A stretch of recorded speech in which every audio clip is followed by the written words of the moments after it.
What's up everyone, Gareth here, FCP Euro. Welcome back to another DIY video. Today I'm going to show you how to replace an oil pan gasket on a 2013 BMW 135i.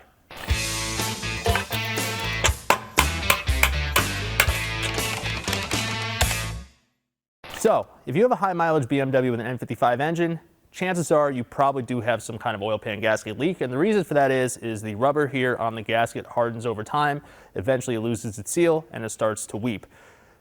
Some of these oil leaks are not that bad, some are pretty severe, but either way, oil leaks are not good for the environment and generally not good for the engine either, so it is a good idea to go ahead and take care of the problem. With that said, we have a full kit here with all the suspension bolts we're going to have to replace, all the oil pan bolts, and we also have the windage tray and the suction pipe for the oil pump. Highly recommend to replace this while you're in there because these have been known to suffer from micro cracks, which can starve the engine of oil. So while you have the oil pan off, it's not that much more work to go ahead and replace this at the same time. Of course, we'll be changing the oil since we'll be draining it. Have to go ahead and do that. With all that said, let's talk about the tools we're going to do this job, and then we'll go ahead and jump right into it. All right, so some of the tools you're going to need for doing the oil pan gasket. First and foremost, you need a way to support the engine with the subframe removed. So keep that in mind, whether it's an engine support bar, engine hoist, blocks of wood, however you choose to do that, you need to be able to support the engine properly and safely. So safety first on that front. But past that, all of your socket sizes are going to be your traditional modern BMW things. So we have a T20, T25, T27, T30 Torx, and a T60 Torx. The T60 Torx is going to be for our belt tensioner.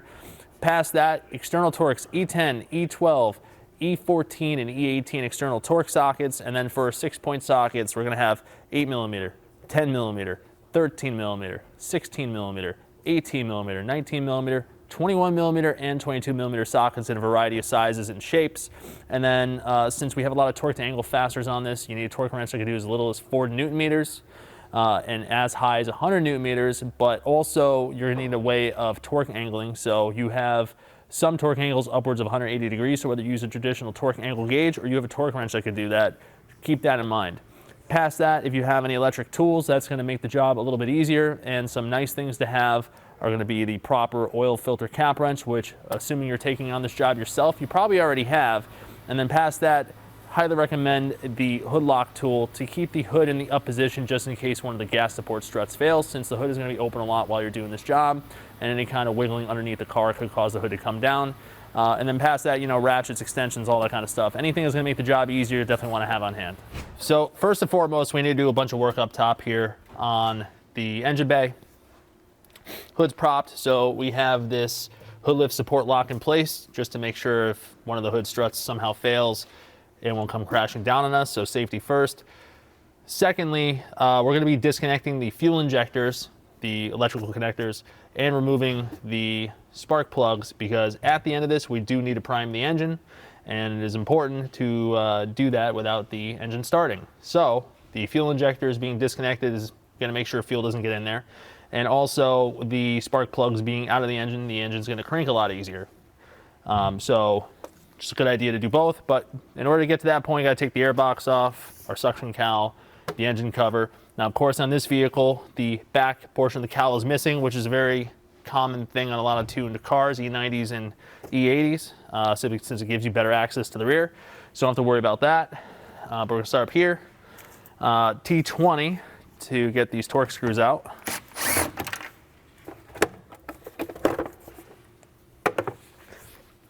All right, next up, we will disconnect the mass airflow sensor. So the little electrical connector is here. Just push down that release here and you'll pull it off. They've been on there for a while. Could be a little bit stubborn to remove, but just be patient.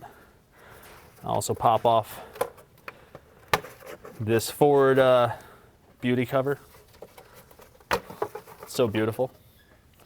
Next up, we're going to take a 6mm hose clamp driver. Of course, you can use a flathead screwdriver on these clamps as well, but the hose clamp driver is just as convenient. And we'll loosen that clamp there so we can pull the air box off. Pull this boot back. And then the air box is held in on a couple of grommets. You need to make sure that nothing is attached to it. For example, this bracket back here So we have a battery cable and some of the engine wiring harness. We'll just pull these off like so, because this bracket is going to come with it. And then we'll just lift this out of place. And then from here we have this silencer or acoustic covering. It's to reduce injector noise. It's kind of held in. Gotta remove these pieces here. So while trying to remove this acoustic cover, notice that our part of our V-brace is actually loose. They're both loose.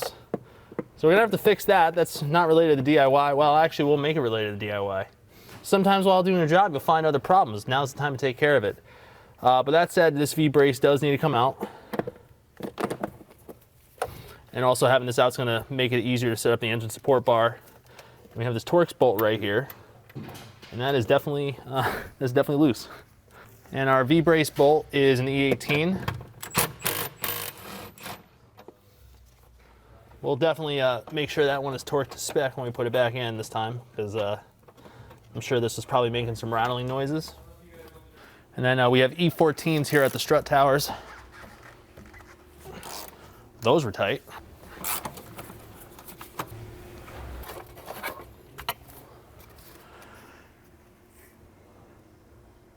Plastic, lots of plastic. So now at this point, we're going to start removing our ignition coils. And again, the reason why we're going to remove the spark plugs is anytime you do a major service on any of these engines, oil pan gasket, oil filter housing gasket, oil pump replacement, Vano sprockets, anything that involves a lubrication system outside of an oil change, the recommendation is to prime the engine, which is to crank the engine 3 times for 10 seconds to completely flush any air out of the oiling galley. That service bulletin for BMW applies to all engines. However, it did originate from N55s dying shortly after pretty common repairs. And the N55 is unique in the respect that it has a very simplified oiling circuit compared to the N52 and the N54. So a lot less oil volume in the oil galley. And it is my belief that that simplification, while it makes the Vano system more reliable compared to the N52 and N54, it does have the Achilles heel. If there's air trapped in there, it does take a little bit longer for that to get out. So BMW has a service bulletin. They apply it to all engines. It's really not a bad idea to do it anyway, but it really stems from the N55. And so we will follow that procedure. And I'd rather crank the engine freely with the spark plugs out. Make it a little bit easier on the starter. And then of course we got this great O2 sensor bracket back here. So I'm gonna take this bracket out. It's a T27 screw. That bracket holds on to the O2 sensor connectors. And that's all to get to number 5. Talked about this in other videos too. Sometimes these coils can be kind of stubborn to remove. So I like to take a flathead screwdriver, put the flathead through the connector lock, and then pull up. Just gives you a little bit more leverage. And before I pull the spark plugs out, I'm just going to disconnect our injector connectors here. This is to make sure that the injectors don't fire when we crank the engine. So you have a little release tab that we have to push forward, and then the connector pops out. So you can see this little ear right there. All you're doing on the injector is you're pushing that forward with a pick.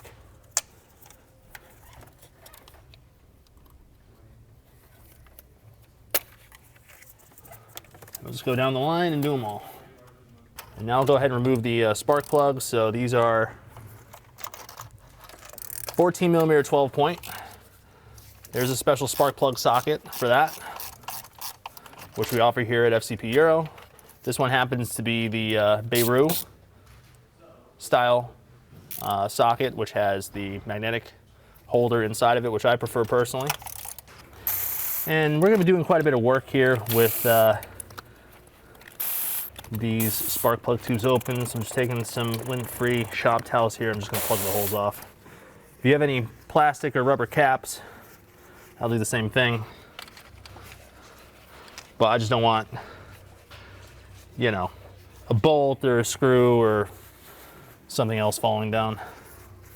So next up, we do need to get this fan out of the way since we need access to the front of the engine. But we also need to drain the oil, and there are some attachments down below that are on the fan. So I'm going to loosen our oil filter housing cap first, just a little bit, just a skosh. And then we're gonna take the cap, or our oil filter cap, and loosen that. And then we'll lift the car up, drain the oil. That'll kind of help it drain out a little bit faster. And then we'll take the splash shield off below, remove the items that are attached to the fan from below. Once the oil finishes draining, we'll lower it back down, then we'll pull the fan out. So this car has an aluminum under tray on it as opposed to the factory plastic or felt one. The factory one's gonna be held on by a bunch of 8mm screws. This one's held on by 4mm Allens. So depending on what your car has, it might vary, but we just need access to the oil pan drain plug, which is back here.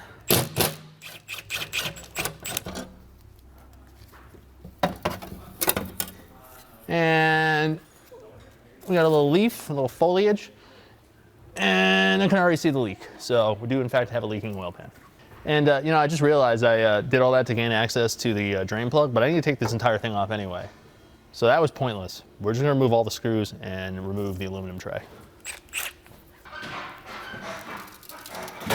And we got a couple drips, so we'll take this off to the side.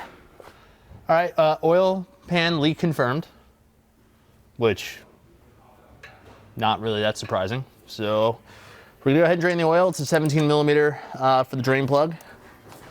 Pretty typical BMW size right there. So we could definitely sit here all day and let the oil continue to drain out of the oil pan, but there's no point in that because, well, we're dropping it anyway. So I'm gonna go ahead and put the drain plug back on with the new crush washer that's in the MAN oil filter kit. Replace the crush washer, that is a very important thing. Torque spec on this drain plug is 25 Newton meters, and we can just take care of this now. First new part installed. So this is the screw right here that holds our trans cooler to the fan shroud. This would only apply to vehicles that have the dual clutch transmission. So that is a T27. Ironically enough, a 4mm Allen also fits in there, but pretty sure it's a T27. So we'll take that screw out now.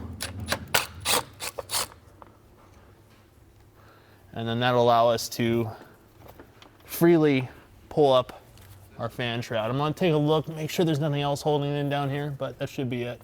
Should be able to get everything else up from the top. So now we're back up top. We still need to pull the fan out, but we're gonna put a brand new oil filter in. We're just gonna do it now, makes sense. We'll tighten our cap again, and then we'll pull the oil filter out.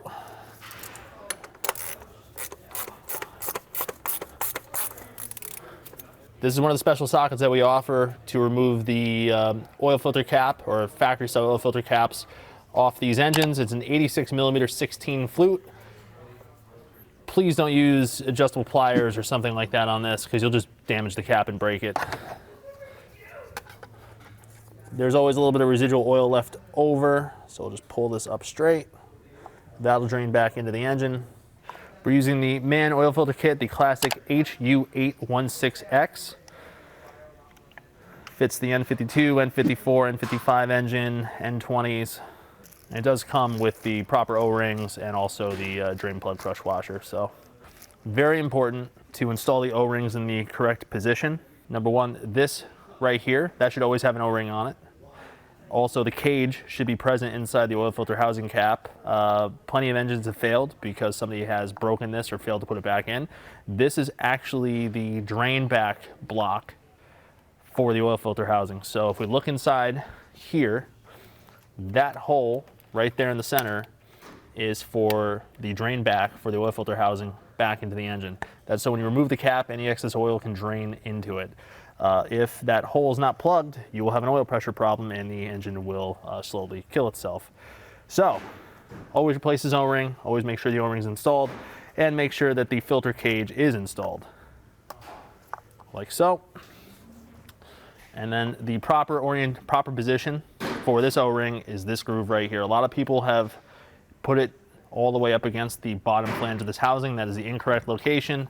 Will cause oil leaks in most cases, but the correct position is right there. The O-ring will simply roll into position. There's no need to force it past that. So when you're all done, it should look exactly like this. We'll use some of that residual oil to lubricate the O-ring and we will reinstall it. Of course, we will clean that cap. And just like a spin-on filter, you can thread this in by hand, and usually where it bottoms out, you don't need to go any further. Now, the torque spec, it's on the cap, says 25 Newton meters. The question is by hand, did I get the 25 Newton meters? Let's see.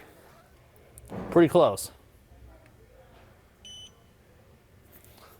Didn't really move that much, but the point is, these things do not have to be tight.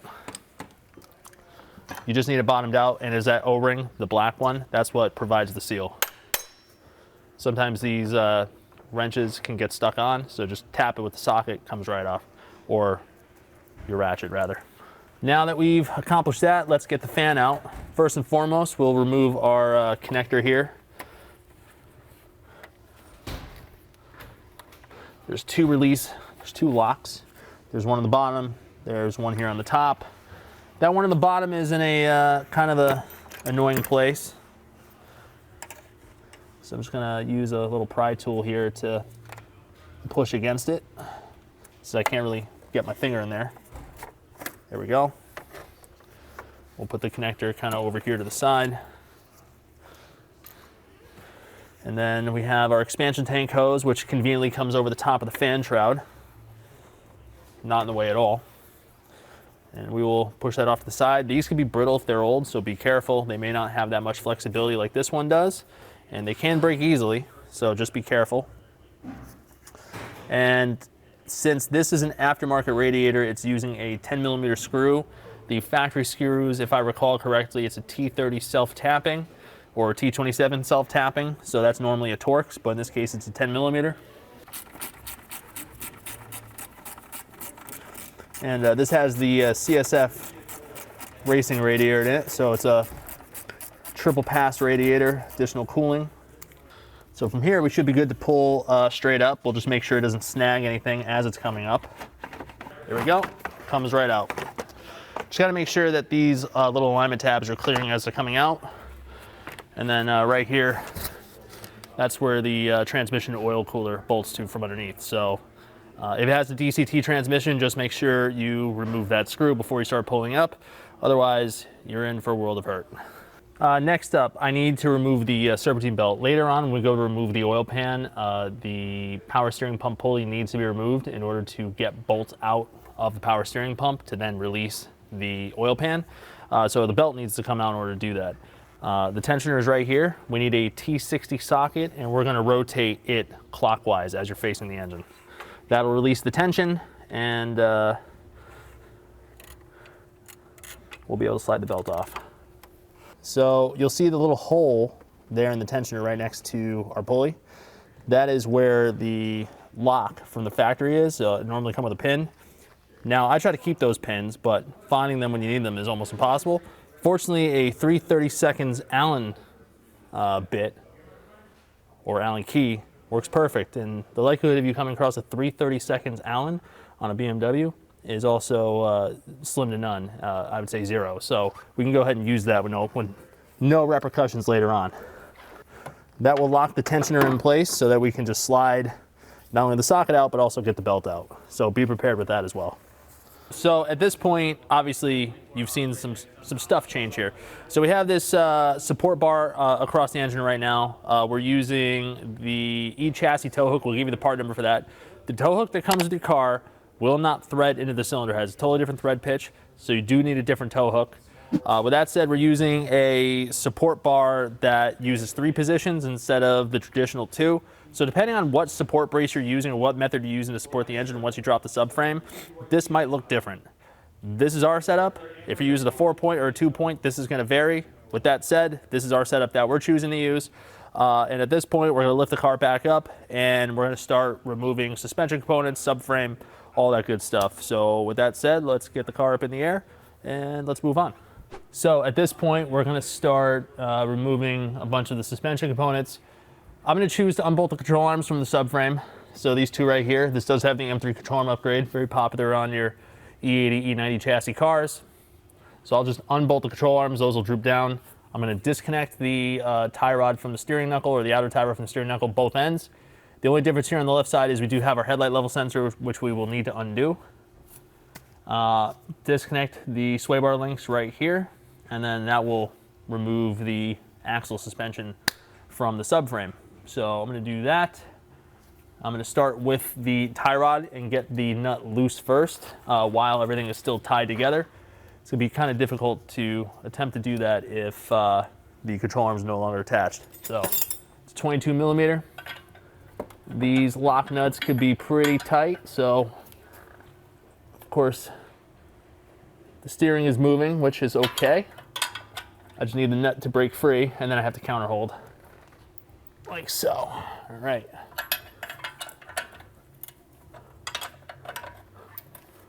Now, these ball joints do not have a taper, so you do not need a ball joint separator or anything like that. This will spin all day unless you counter hold the stud. And I don't want the stud of the ball joint to spin because the ball seat of the ball joint has some dimples on it, which act as a locking mechanism into the aluminum knuckle. I really don't want to mar that up, so my focus is on simply getting the nut to come off the stud without the ball joint stud spinning at all. And like I said, there's no taper on these ball joints, so they just fall out. We're replacing these nuts, so I'm going to throw this in the trash. Next up, we have our sway bar link. I'm going to go disconnect that. It's a 16 millimeter nut, and we do have a counter hold here. I'm just going to hold that with some adjustable pliers. It's probably a 16 as well. All right, we're going to release the control arms from the subframe, 18 millimeter bolt for the thrust arm. The nut is encapsulated. It's a self-captured nut that slips onto the subframe. And we have an 18 millimeter bolt, 18 millimeter nut for the rearward wishbone. These bolts are torque to yield, so we will be replacing them. And that's the self-encapsulated nut I was telling you about. Just slips onto the subframe. Again, that's one-time use as well, so these are going to just be hucked in the trash or the recycling bin, whichever. Recycling bin. Captain Planet appreciates that. So now that we've done everything that we need to do on this side, I'm literally going to go ahead and mirror everything that we just did on this end, except we don't have to worry about the weirdness with that headlight level sensor. Next up, we need to remove the banjo bolts from the steering rack because we have our high pressure line in and then we have the return line out. So we got a 22 millimeter banjo bolt and a 19 millimeter banjo bolt. We'll break those loose free. That will also partially drain our power steering system, which is part of the process anyway, because the steering rack is coming with the subframe. And we're going to go ahead and release the 19 millimeter banjo bolt now. Do expect some fluid to come out, but not nearly as much as that larger banjo fitting. Yeah, not as much volume there. So this banjo bolt right here has a built-in check valve, as you can see. It's a sort of a drain back valve, if you will. If you track one of these cars, so road race or whatever, important to replace this with a banjo bolt that does not have the check valve in it, because if you have a curb strike with the wheels, the pressure that builds up from that could create a back pressure of the system, destroy the power steering pump as well as the end seals in the steering rack. So it's really not that necessary. Most people choose to delete this for that safety. So we could stand here all day and wait for these power steering hoses to stop dripping. I don't want to do that. So we have these little stoppers from CTA. They just simply slip onto the ends of the banjo line and it'll help reduce the mess. So I'm just gonna slide these on and that should allow us to stay a little bit cleaner. So what we have to do next is remove this Torx bolt here from the steering input shaft. This is going to allow for this coupler to come off the steering rack when we start to lower the subframe. Pointing to it now to show you where it is, because there's no way you're going to see that while I'm removing it. So just pointing to it for reference. And that E-Torx bolt is an E10. All right, so at this point, we are getting close to removing our subframe bolts and lowering the subframe. We do have this power steering hose, this pressure line that needs to come off the steering rack because it obviously can't come with the subframe. We also have a cooling hose up here that we need to be aware of. So that's kind of locked in place. We're gonna have to make sure that that's unhooked. And then once these hoses are loose, then we can start removing our subframe bolts. So I'm gonna start here, power steering line, 10mm nut. There we go. The actual bushing broke. I'm not surprised, they typically do, but they should come loose on their own without having to hold anything, like this one over here. So we will replace that bushing. It looked pretty petrified anyway, and not because it's scared, but old. That dad joke. So for our coolant transfer pipe that comes across the front of the subframe, it's held in place with 2 screws. I have a T27 socket on them right now, and they're coming loose. So T27 seems to be the right number. It feels like it's tight in there. It could be an Allen possibly, but we'll find out once we get out, because I actually can't really see it. Well, it's a Torx, but it's a T30, not a T27. T27 happened to work. So that's a very long screw for a very thin plastic flange. I'm gonna do the same thing on this side, but the water pump is not in the way.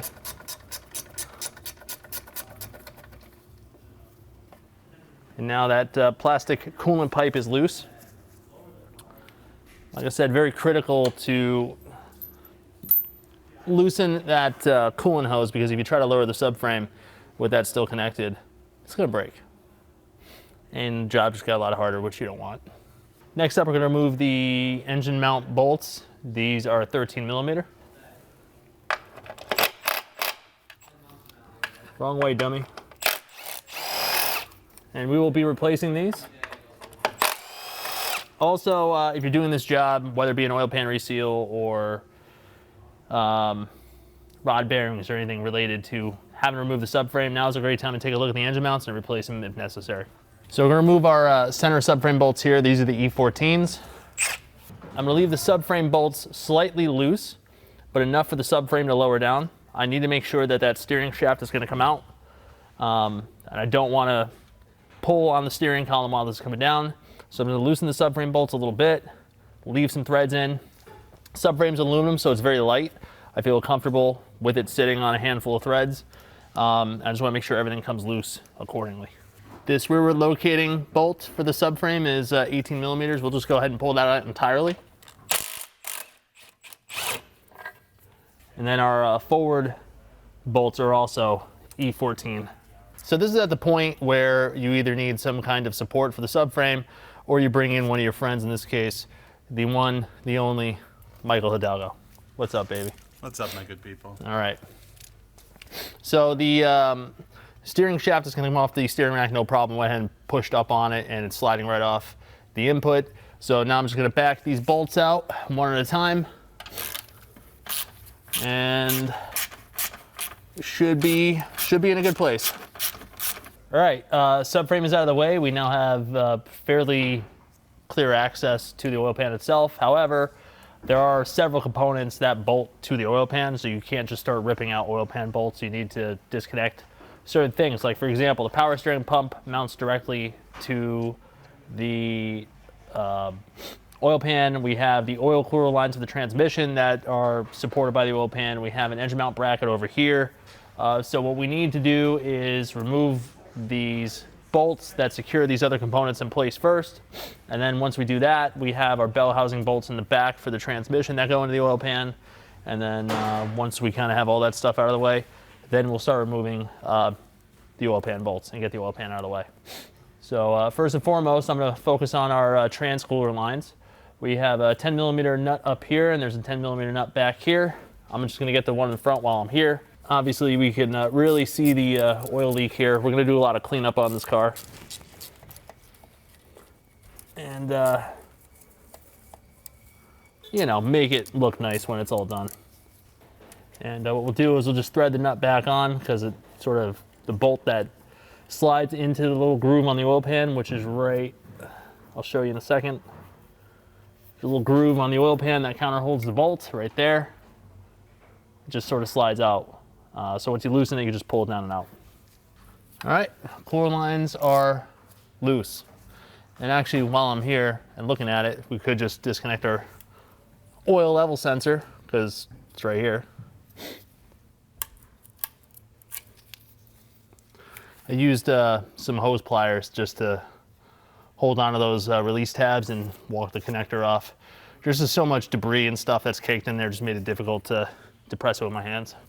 Next up, we'll start moving our power steering pump mount bracket bolts. So these are E12, and there's 3 of them. Power steering pump will dangle after this, but it's okay.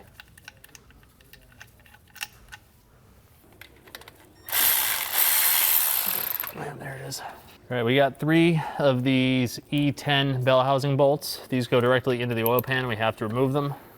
These are not to be confused. There are some larger bolts. Those actually go into the engine block, so don't touch those. At this point, now I'm just gonna rip out every single E12 bolt that holds the oil pan to the engine bed plate. So let's have at it. Just gonna thread in these they're called oil pan snap-ups. They basically just thread into the block, or in this case, the bed plate. And we'll kind of hold everything together while I'm taking it apart. Of course, the thread pitch may not be the same, so that would be really unfortunate. All right, so on the N55 engine, the windage tray is also the oil pump pickup. You can see it's integrated all in one unit. It's plastic. It is a not great design for many reasons. We're gonna be replacing this as part of the job. And also, if you're doing an oil pan gasket replacement specifically, it's not a bad idea to replace this while you're in there, strictly because if there's any kind of micro cracking in the pickup tube, think about it this way. If you ever try to drink through a straw that has a crack in it, it's next to impossible. That would be your oil pump trying to scavenge oil from the sump. So I know for a fact that some of these have suffered from micro cracking. Just like the oil pan gasket becoming extremely brittle, you have to imagine this is probably going through the same process. So if you've gone this far, it doesn't make sense to me to not replace at the same time. But in our case, we need to pull it out. So we have a series of E10 bolts that go around the perimeter. We'll remove those, and then we'll remove it out of the way. And also expect oil to come out once you pull this.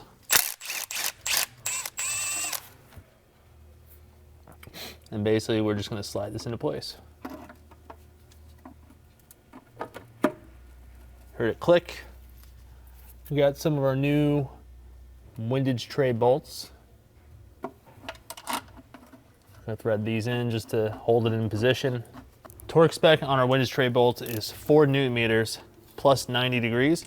I'll just do the set torque first, and then we'll do the torque angle after.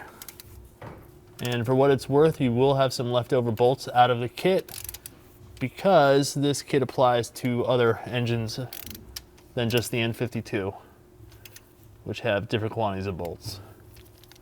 So if you notice on an N55 you have some leftovers, that's okay. All right, so we got the oil pan off along with the oil pan gasket. It pretty much came off all in one piece. Here's part of the rubber seal that, well, it's supposed to be rubber. It's not anymore. There's your leak. It happens on all these metallic / rubber oil pan gaskets. BMW doesn't really do RTV gaskets on a lot of these older engines. So this is almost always the result. So if you see a lot of oil at the bottom of the engine, it's always because this gasket has aged in this way. The rubber is oxidized. In this case, you know, this car is almost, it's 10 years old at this point. So 160,000 miles. It's been baked. It's been heated. It's been cooled off multiple times, and this stuff just doesn't hold up over a long period. It's plastic. It's brittle. There's your leak. All right, so at this point, I'll go ahead and clean the mating surface of the bed plate. Use the plastic scraper. Fortunately, there wasn't any material left over from the oil pan that stuck to anything. So just went over it, wiped it down with a towel. Pretty simple, straightforward stuff. Don't use any kind of abrasives on it. It's a machine surface. You don't want to put any marks or grooves or anything like that into it, and there's no need to do that. I have these little holders here that are going to keep the oil pan gasket in place. You could also do it with zip ties, but these are also just as convenient. See, these little pop-ups, they just keep the oil pan gasket up in place, and then I'm going to slide the oil pan up and they'll do the same thing. And then I can start inserting some of the bolts. So at this point, the oil pan gasket are lined up and hanging here. So I'm going to go ahead and start installing our shorter oil pan bolts. These are aluminum, one-time use, and they're all torqued to yield. So this is going to take a while. And on top of that, we also have the bell housing bolts that we're going to replace here at the back, those 3 that we removed, the E10s. But what I like to do is get all the oil pan bolts in loosely, get them all started by hand. Obviously make sure that they're all the correct size bolts. And then from there, we will start torquing them down. There is no torquing sequence for this oil pan gasket, so we can just work around the perimeter. All right, so now that we have all of the oil pan bolts installed and also our bell housing bolts, I'm going to torque the oil pan bolts down first. It's 8 Newton meters plus 180 degrees of rotation. So what I'm going to do is 8 Newton meters around the perimeter, starting with this back corner, and then I'll do 180 degrees on the second pass. Now that we've gone around the perimeter and tightened all of our oil pan bolts down, we're now going to do the 3 bell housing bolts. It's E10 and 19 Newton meters.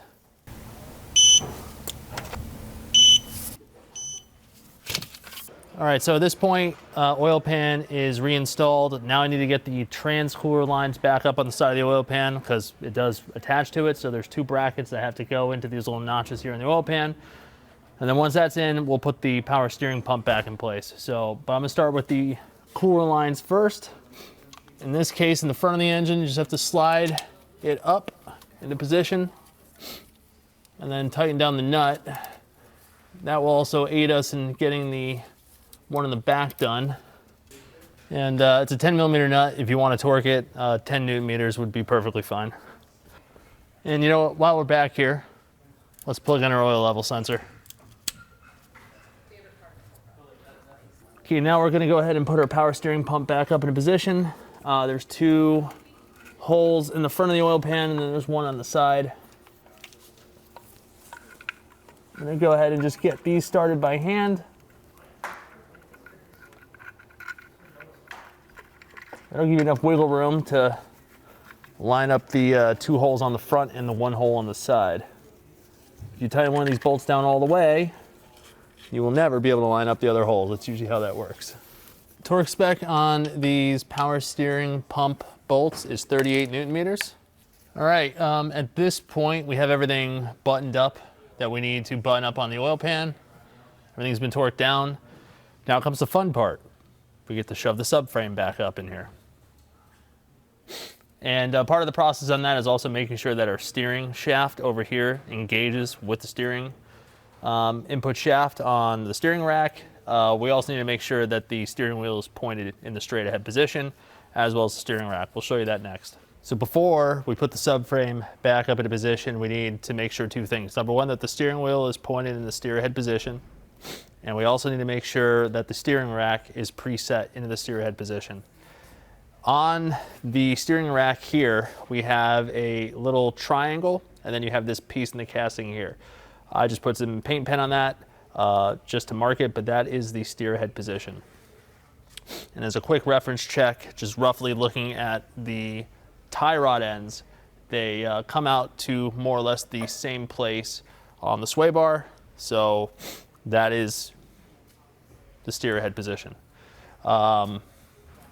And to confirm, when we also looked at that, the steering coupler, where the bolt goes through, that is pointed in the down position. That's going to slip over that. And that's going to allow us to get the steering column reattached. So as I'm pushing this up into position, I'm just going to make sure that the steering shaft lines up with the steering rack, line up the bolt holes, everything will slip together, and we'll start getting everything bolted back on the car. So with that said, let's get to it. All right, so again, let's bring the subframe up. I'm just gonna take a look at the steering shaft, get that to slide onto our steering rack input shaft here. Also get the 2 forward bolt holes line up for the subframe on both sides. That third bolt hole towards the rear, that should relatively self-align. It is slotted, so I'm not too worried about that. But really, just making sure that the steering rack comes together first. And then once I know that's in place, make sure the engine mount's going into the pockets here on the subframe, and just make sure everything lines up. So we have the, there's a lot of moving around you have to do, but basically steering shaft is lined up. The steering shaft bolt or steering coupler bolt has already gone through and threads have been started. And make sure that as you're pushing the subframe up into position that the alignment dowel drops into the hole in the subframe. That is a really good indicator that you're in position. And obviously make sure it's the same way for both sides.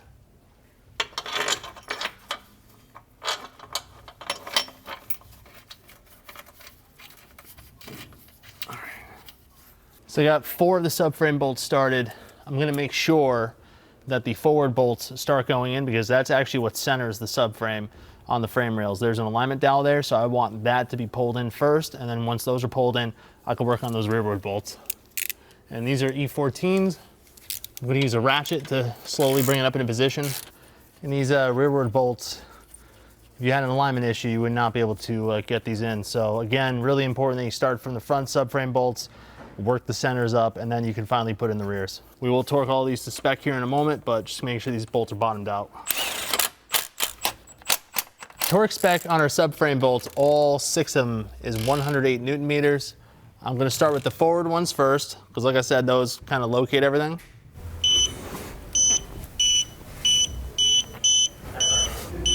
Next up, we'll put the engine mount bolts in. Torque spec for the engine mounts to the subframe, 13 millimeter drive, 28 Newton meters.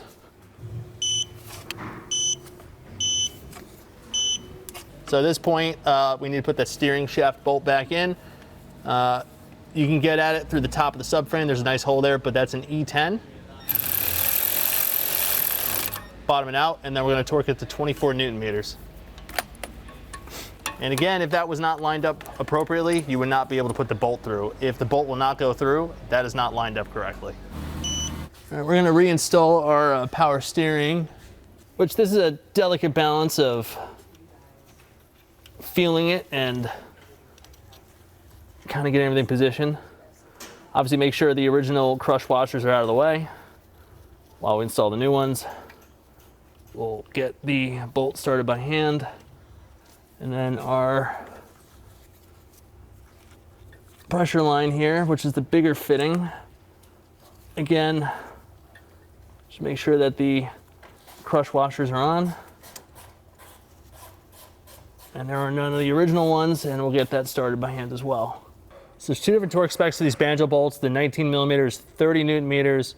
The 22 millimeters, 35 Newton meters.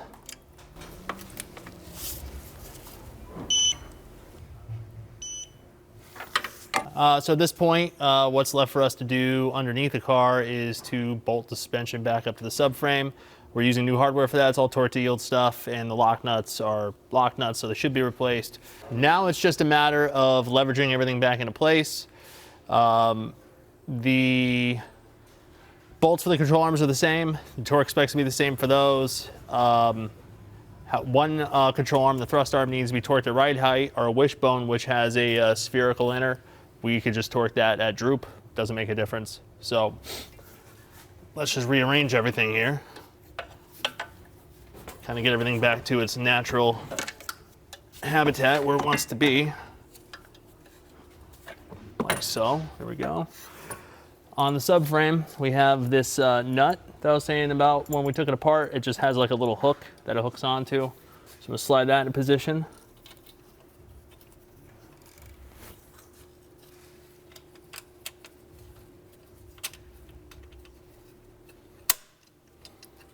Nice satisfying click.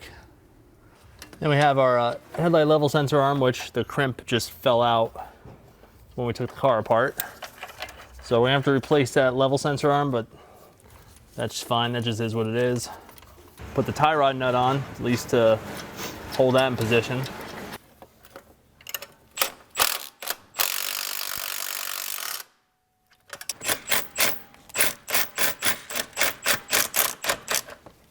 Both the control arm bolts are the same. They're class 8.8, which means it's 68 newton meters plus 90. I'm gonna go ahead and tighten down the ball joint nut for the tie rod end. It's a 21 millimeter nut and a 4 millimeter counter hold. Torque spec on the tie rod nut is 165 newton meters. Very awkward torquing position. I have a brand new lock nut on our sway bar end link here. It's a 16 millimeter nut. And the torque spec will be 58 newton meters.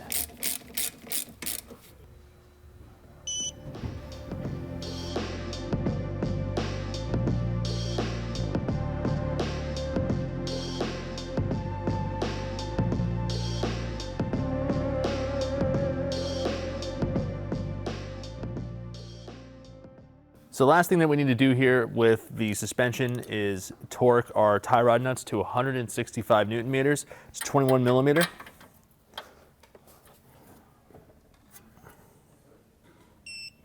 Okay, so now we're back up top. You'll notice that the engine support brace is no longer here. Well, it doesn't need to be because the subframe is back in with the engine mounts and everything else that is supporting the engine from underneath. So went ahead and removed that. Again, depending on which support method you're using, whether it's a 2-point brace, a 3-point, a 4-point, whatever, that installation is going to be totally dependent upon whatever method you're using to keep the engine supported. With that said, we're now at the point where we need to put the serpentine belt back in, put the fan back in, and then we also need to put oil in the engine so that we can prime it. So I'm going to go ahead and put our serpentine belt in first. I'm going to put a photo of the belt routing up here on the screen so you can see what that is. Of course, before you got to this point, you could always take a photo or draw your own diagram of what this looks like, but here's an image to show you what that looks like, since you're not going to be able to see how I'm routing it anyway.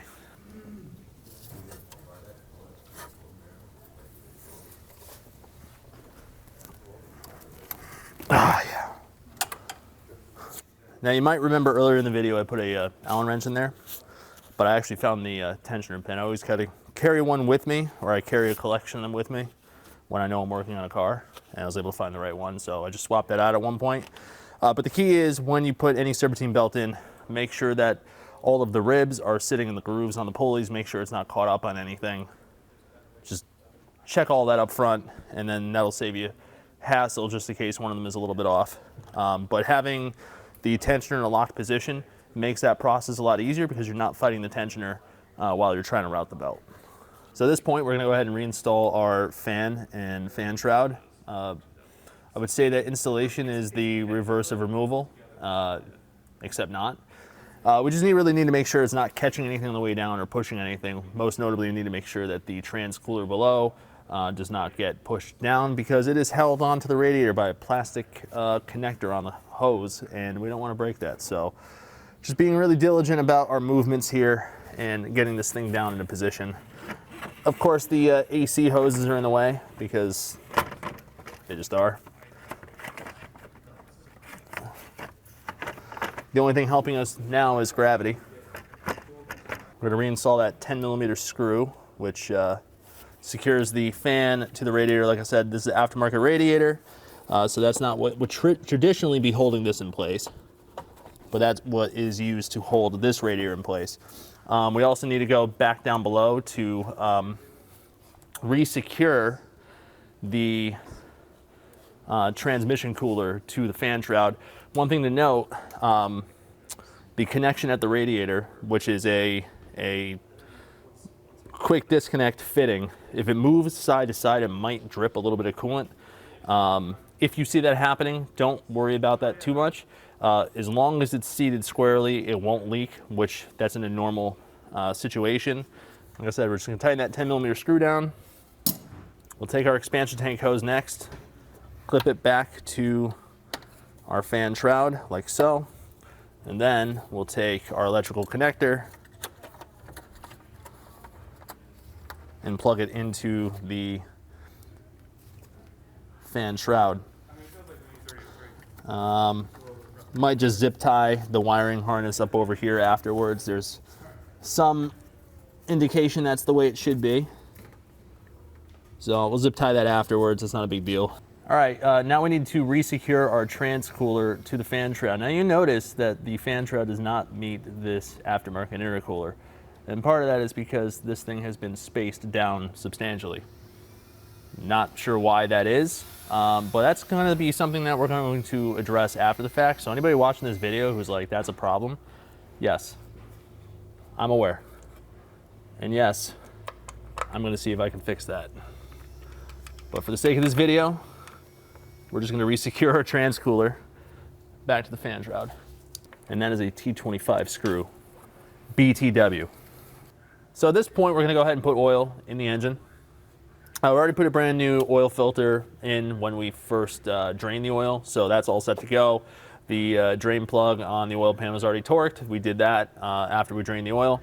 So really at this point, it's sort of like an oil change, except not really, because after we put oil in this, where we are right now in this process, we're going to prime the engine before we start it. That is a very critical procedure on the N55. Now, while BMW doesn't have a service bulletin that points to the N55 specifically needing this procedure done, that priming procedure came due to N55s failing after oil filter housing gasket replacements, vinyl sprocket replacements, oil pan gasket replacements, oil pump replacements, pretty much anything that involved opening up the oiling system at a major level. So in this case, since we replaced the rod bearings, the crankshaft itself has oil passages through it. We've completely removed all the connecting rods, put new bearings in. We also removed the oil pump. Oil pan came off. So in this case, we did a pretty intrusive repair on this engine. It's going to be super critical to make sure that we prime this engine, make sure it has oil pressure before we start it. That way, this engine has every chance at living another 160,000 miles, which is what we want. So with that said, we're going to fill it with oil. And then we're not going to show you the prime procedure in this video, but we will have a video linked, a little card that you can click that talks about what that process is. It's very simple. It's one extra step to make sure that you don't have a problem later on. In terms of the amount of oil I put in the engine, I put 6.75 liters, somewhere around there in. These will take 6.5 liters on a typical oil change. But because the oil pan was off and the residual in the oil pan came out, and obviously with the engine being open, dripped quite a bit of fluid out, oil pump removal, etc., it made sense to put a little bit more in. A dry start of one of these engines would be about 6.9 liters of oil, so I think 6.75 is a happy medium where it won't be overfilled, and should be on the money, but if we do need to top it up, we can do that. And while we're here, when I do this prime procedure, it's going to spin the power steering pump. So it does make sense to put some hydraulic fluid back in the system before we start it for real, and then have to bleed it out. So we'll just top this reservoir up. And we're just using the Liqui Moly central hydraulic system fluid. It is the equivalent of CHF11S. We had a couple bottles open here in the shop, so just choosing to use that. So we've primed the engine, which, like I said, we have a little video card that you can click on to take you there to see what that procedure is. But we're going to go ahead and put the spark plugs back in, ignition coils, hook up the injectors, all that good stuff, and start reassembling the rest of the car. So we're on the home stretch at this point. Before I put the torque wrench on these, I'm just going to make sure that they're fully seated. Remember earlier, number 3 was a little bit of a stubborn one to get to just because of the angle.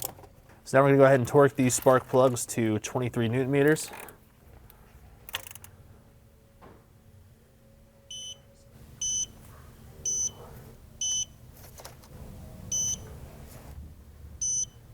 All right, so at this point, we will start plugging our injectors and our ignition coils back in.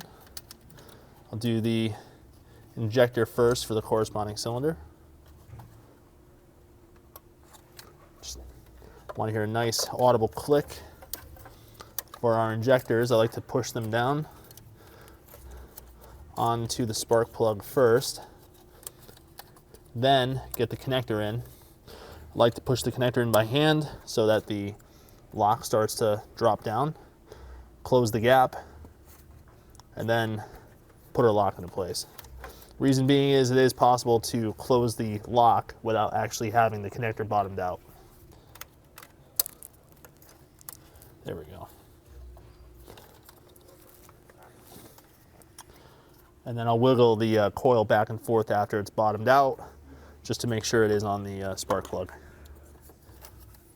And for the record, when you're putting the injector connectors back in, you'll see this little tab on the outside of the connector. That's going to correspond with this tab right here. That's the lock. So if you're concerned about orientation, just pay attention to that. Also, you won't be able to put it in the other way anyway.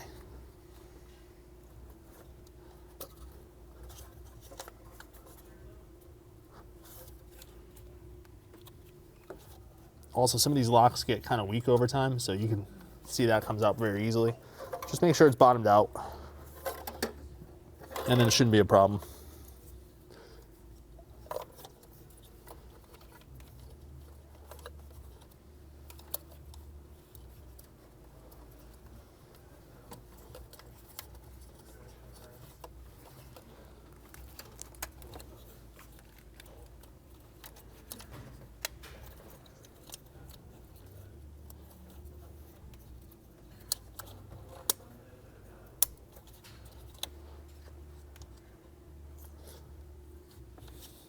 Just going down the line here, making sure that everything is oriented correctly, which it is. All right, so now we have to reinstall our O2 sensor bracket, some of the pieces that hold the wiring harness in place, and we'll take it from there. I'm gonna reinstall this O2 connector bracket. And these are T25s if I recall. And we'll slide the connectors back into their home here. Next up, we need to slide this thing in. It sits on a handful of grommets, so we just need to make sure that those are locked in place. And then we'll route these cables into their respective locations.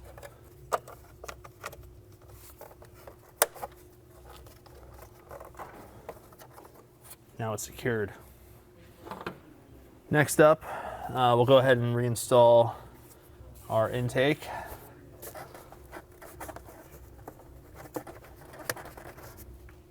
Just need to make sure that this rubber boot goes over.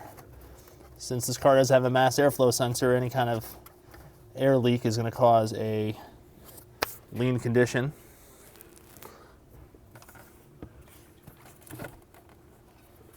And then this just sort of sits on a bunch of grommets, so just push into place like so.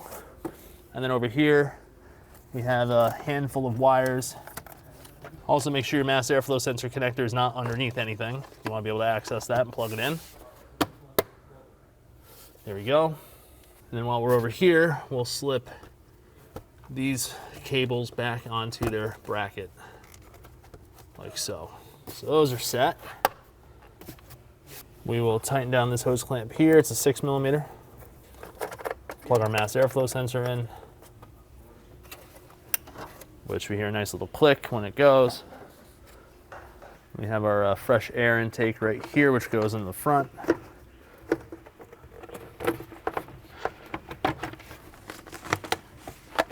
That clicks into place, and then we just need to line these up here, put the screws in, and then we're going to go reinstall our strut brace here, V-brace.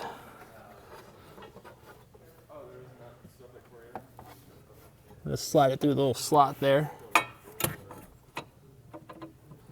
And get it to slide underneath the bolt in the back, which, by the way, you might recall, was sort of in rough shape. We have replaced it with a new one.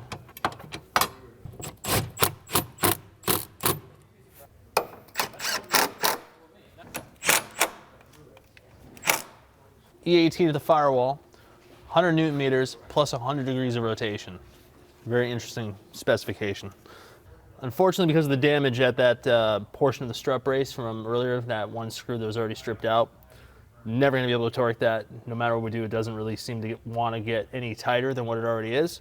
So we're going to leave that alone. Went through there with a thread chaser, the whole 9 yards is what it is. We'll torque these at the strut tower though. At least that's bottomed out now. It won't make any knocking noise. At the strut towers here, our first torque sequence is 40 Newton meters.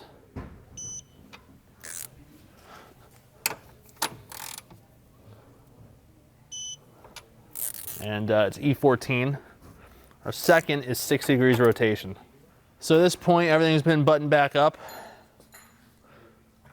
Now we're gonna start the car. And while it's running, we'll lift it up in the air, make sure that nothing's leaking from underneath. Also give us time to bleed out the power steering system, which at this point it's bled down quite a bit while sitting here. I'll turn the steering wheel back and forth, get fluid pumping through the steering rack and the power steering pump, and then we'll top up the power steering fluid after. Oil's not pouring out of it, staying inside the engine. There's no new leaks. We're good. Engine sounds healthy. We'll love to see. All right, and that's how you go about replacing the oil pan gasket on your E82 BMW 135i N55 powered car, 2011 to 2013. This process is going to be very similar for an E9X 3 Series, so E90, E92, E93 with the N55, and generally a very similar process if it's an N54 powered car or N52 powered car. So hope you learned a lot in this video. If you have any questions or comments, leave them in the comment box below. We'll definitely get back to you. If you like this video, hit that like button.